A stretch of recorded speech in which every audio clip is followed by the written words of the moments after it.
Hey, how is it going, guys? You are back with another broadcast of the weekly with me, Neff. Couple articles today, not going to hold you up too long. Only got two, kind of a slow news week, but interesting articles that I think people will be very interested in. The first one comes from The Direct. James Gunn's DC Studios changes plans for DCU's first live action show release. So, we've talked about the new DCU. We know that James Gunn is taking over there at Warner Brothers, leaving from Marvel.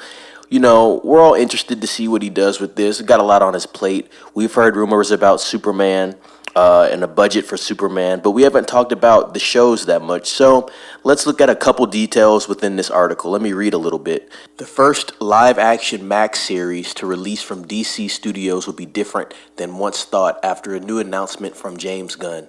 James Gunn announces major shift for Peacemaker Season 2. And guys, that is a pretty big show for DC. I know that Peacemaker Season 1 was heavily praised, and I think people will be really excited for that. Actually, probably out of all these shows, they'll probably be really excited for Peacemaker Season 2 the most. Let me keep reading. DC Studios co-CEO James Gunn offered an update on some of the DCU's live-action shows on Instagram. In the post, Gunn confirmed the studio will be shooting Superman and Peacemaker Season 2 simultaneously, as the latter is set to begin production this summer. This is a quote. Yes, we'll be shooting Superman and Peacemaker simultaneously. Yes, I've written all the episodes, but no, in the interest of getting the show out there, I won't be able to direct them all, only some. And that makes sense, you know. I think he's probably more focused on Superman because that's going to be the big title that really kind of kicks in the door for his new DCU. So that makes sense to me. But, you know, they have some details on Peacemaker as well that I'll read into. But yeah, we got Peacemaker, we got Waller on here. Everybody knows that Waller is from Suicide Squad. But yeah, it seems like she'll be getting her own show as well. So that should be interesting. Maybe it shows you a different viewpoint of, you know, the things that she deals with within that DCU, which I think could be very interesting if they write it well. Viola Davis is a great actress, and Suicide Squad is a decent movie. So I think they could spin that off pretty well. But yeah, let's read a little more into this article, and let's touch on what they are saying about Waller, because that is going to be a show that they are going to be pushing out, as well as Peacemaker Season 2. Let's read a little more into it. Yes, Waller's still happening, and Jeremy and Crystal are hard at work writing great stuff, but the schedule was impacted by the strike, so Waller will come after Peacemaker in the larger order of things. So we got some information there. Don't expect Waller to come right before Peacemaker or anything like that, but you can expect it to hit after. Let's read some more. Waller was initially expected to be released before Peacemaker Season 2, while Gunn focused on developing Superman, with the Viola Davis-led spinoff set to feature several members of Team Peacemaker. As Waller was planned as the DCU's first live-action Max series, this marks a change of plans for DC Studios, as that honor will instead go to Peacemaker. That said, this will not be the first live-action show altogether from DC Studios, as The Penguin is expected to premiere on Max in late 2024, but that will take place in Matt Reeves' The Batman crime saga as opposed to Gunn's DCU. The all-new DC Cinematic Universe will also release one canon series before then in animated form, with Creature Commandos hitting the streamer later this year. Details on all 5 live-action DCU series announced so far can be seen below.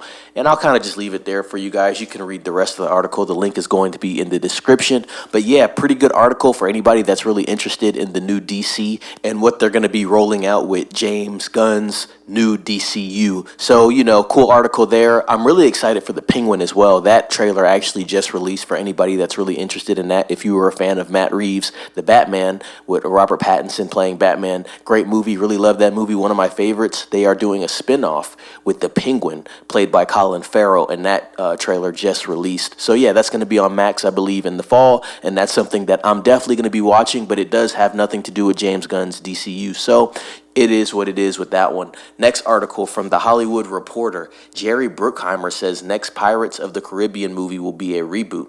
The producer's comments come after previous reports of a Pirates film starring Margot Robbie or a potential Johnny Depp return. Let's read some more. Jerry Bruckheimer revealed that the next installment of Pirates of the Caribbean will be a reboot of the beloved franchise. Interesting. I wonder what some Pirates fans think about that. I wonder what direction they're going to go in. I think I've heard some rumors about Jenna Ortega starring in that. I haven't heard about too much, but I think it'll be interesting if they do take that route. You know, it doesn't completely throw me off guard for them to be rebooting it. This thing's been around for a while now. I think Pirates has been around for at least 15 to 18 years, I believe. So them having a reboot now, especially with all the Johnny Depp drama, makes a lot of sense. And it's a way for them to actually, I guess, just really like start fresh. So I think it's not a bad idea. But let's read some more. Let's look. Let's see what we got here. Disney seemingly started from scratch with Pirates may come as a surprise to some fans, as there have already been ideas swirling in recent years about the franchise's future, some that involve Margot Robbie and others that see Johnny Depp returning. Bruckheimer previously told The Hollywood Reporter in 2022 that they were getting very close with Pirates 6 and even had a very good script. We developed two of them, the one with Margot Robbie and one with the younger cast, he said at the time. The Margot Robbie one needs a little more work. The younger cast one is close. Hopefully, we'll get both of them. And that's a direct quote from Mr. Bruckheimer. Let's read some more. The producer also shut down Robbie's claims that the project wasn't happening, saying, "We believe we'll get it made. It's a very strong story." Elsewhere in the interviews with THR, Bruckheimer added he would love to have Depp in another film. So I think that's pretty cool that he has kind of Jerry Bruckheimer's support. You know, Johnny Depp is an intricate part of that whole series, so it is kind of weird seeing him not being involved in it. And he basically beat his case, so I could see them putting him back in it, but then again, I could see why they'd be hesitant to put him back into it, because a lot of studios don't want any type of backlash, whether it be good or bad. They really don't want that because they want the movie to do well, and Pirates is something that, you know, they have a lot vested into, so they're not going to take any chances. Let's read a little more details of this article. This is a quote from screenwriter Ted Elliott. Apparently, he told the Los Angeles Times last year that he was surprised Disney liked their script because it was too weird. This is a quote from Mazin. I guess this guy's part of production with the whole Pirates of the Caribbean team. His quote states, "We pitched it and thought there was no way they're buying it. It's too weird." And they did. And then we wrote a fantastic script and the strike happened and everyone's waiting around, Mazin explained at the time. This is a continuation of the article.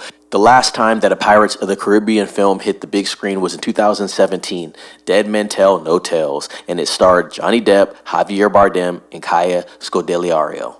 So, yeah, I thought that was a pretty cool article. We'll see what happens with that as far as development goes. It seems like they've been working on this picture for a while, so I don't think we're going to be very surprised if we see something for Pirates of the Caribbean probably either end of 2024 or sometime in 2025. To me, it seems like it'd be a great summer release, and from the article, from what it sounds like to me, they have been working on this for a while. So I think it is something that is going to happen. I don't think Disney's going to pass up on it. I don't think Jerry Bruckheimer is going to pass up on it.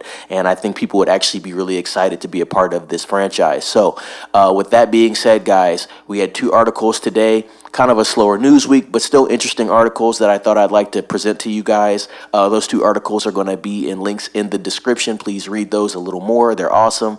I don't know if there's too much else happening. I know that the Bad Boys 4 trailer just released, so if anybody's interested in that, go check that out. I'll probably be looking at that later on today. With that being said, though, guys, please like, subscribe, comment, ring the bell for notifications. Be watching out for the Popcorn Square podcast that will be dropping this Friday. It's a very good one. Yeah, that's going to be it for me. This is Neff signing off. As always, be safe.